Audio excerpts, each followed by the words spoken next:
I think we've nailed it, Sarah says, standing back to admire our handiwork. We've spent the entire weekend redecorating the tiny living room of our flat. We're both covered in paint splatters and dust. We're pretty close to done now, and I'm feeling a warm glow of satisfaction. I only wish my crappy job at the hotel would make me feel even half as accomplished. I hope the landlord likes it, I say. We aren't really allowed to make any material changes, but I don't see how he can object to our improvements. He should be paying us for this, Sarah says, her hands on her hips. She's wearing cut-off dungarees over a day-glow pink vest that clashes violently with her hair. We've just increased the value of his flat. Who wouldn't love these boards more than that threadbare old carpet?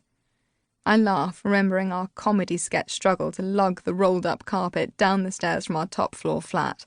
By the time we reached the bottom, we were sweating like miners and swearing like sailors, both plastered in chunks of loose foam underlay. We high-fived each other after we slung it into a neighbour's skip. It's been there half full of junk forever. I don't think they'll even notice. The old oak floorboards have come up beautifully. In years gone by, someone had obviously gone to the trouble of restoring them before the current landlord hid them beneath that patterned monstrosity. Our arm-aching efforts to buff them up all feel worth it now that we're standing in our mellow, light-filled room thanks to the fresh white walls and big old sash windows. It's a tired building with glamorous bones, Artex ceiling notwithstanding. We've added a cheap rug and covered the mismatched furniture with throws from our bedrooms. And all in all, I think we've performed a shoestring miracle. Boho chic, Sarah declares. You've got paint in your hair, I say, touching the top of my head to show her wear and promptly adding a whole new splodge to mine. You too, she says, laughing, then looks at her watch. Fish and chips? Sarah has the metabolism of a horse. It's one of the things I like most about her because it allows me to eat cake guilt-free. I nod, starving. I'll go. Half an hour later, we toast our newly fabulous living room over fish and chips eaten off our knees on the sofa. We should jack in our jobs and become TV home makeover queens, Sarah says. We'd kill it, I say. Laurie and Sarah's designer do-overs. She pauses, her fork halfway to her mouth. Sarah and Lou's designer do-overs. Laurie and Sarah's sounds better, I grin. You know I'm right. She splutters on her beer as I lean down to pick my bottle up off the floor. Mind the boards! I've used a coaster, I say grandly. She leans down and peers at my makeshift coaster, this month's supermarket offers flyer. Oh my God, Lou, she says slowly, we've become coaster people. I swallow, sombre. Does this mean we're going to grow old and have cats together? She nods. I think it does. Might as well, I grumble. My love life is officially dead. Sarah screws up her finish with fish and chip paper. You've only got yourself to blame, she says. She's referring to Busboy, of course. He's reached near mythical status now. I'm on the very edge of giving up on him. 10 months is a long time to look for a complete stranger, on the off chance that they'll be single, into me, and not an axe murderer.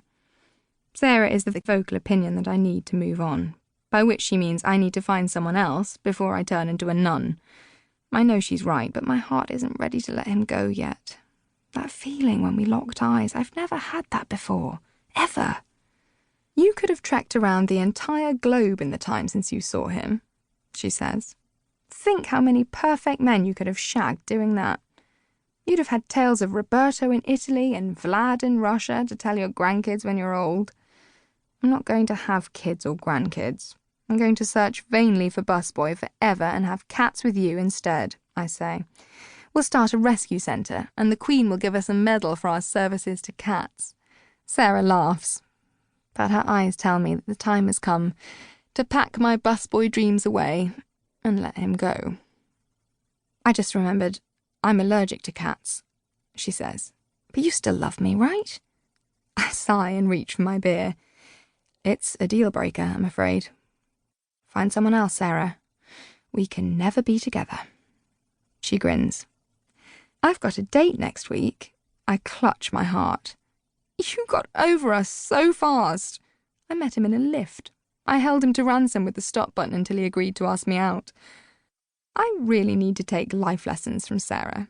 She sees what she wants and grabs it with both hands. I wish for the millionth time that I'd had the balls to get off that bus.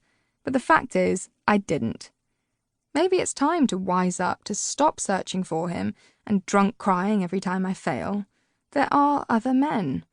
I need to make "What would Sarah do?" my life motto. I'm pretty sure she wouldn't spend a year of her life moping. "Shall we buy a picture for that wall?" she says, looking at the empty space over the fireplace. I nod. Yeah, why not? Can it be of cats? She laughs and bounces her screwed-up chip paper off my head.